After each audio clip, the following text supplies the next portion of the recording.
Le forum InCyber 2026 ouvre ses portes dans 2 semaines. Si tu es responsable marketing com pour l'Europe du Sud, le FIC fait forcément partie de tes temps forts dans l'année, notamment pour rencontrer les journalistes.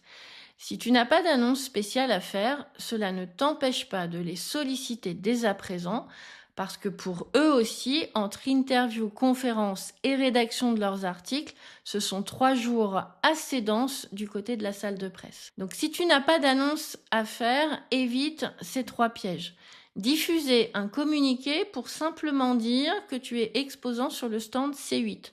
Mets-toi à la place du journaliste, tout simplement, et demande-toi ce que ça te ferait de recevoir 600 communiqués qui disent « Je suis sur le stand numéro tant ». Évite également de vouloir organiser une conférence de presse si la simple rédaction d'un communiqué de presse et quelques interviews suffisent. Comme je te le disais, pour les journalistes, le programme est dense pendant 3 jours. Ne leur fais pas perdre leur temps et mets ton énergie dans ce qui pourrait donner des résultats plus concrets. Évite également de mettre à jour ton dossier de presse en 20 exemplaires. Le dossier de presse classique, comme on l'a connu, a largement fait son temps. Adopte une approche thématique pour traiter tous les aspects d'un sujet d'actualité. La cyber-résilience est un sujet d'actualité. Parce que la surface d'attaque augmente, parce que l'imagination des attaquants n'a aucune limite, parce que c'est désormais évident, aucune entreprise ne sera épargnée par une cyberattaque.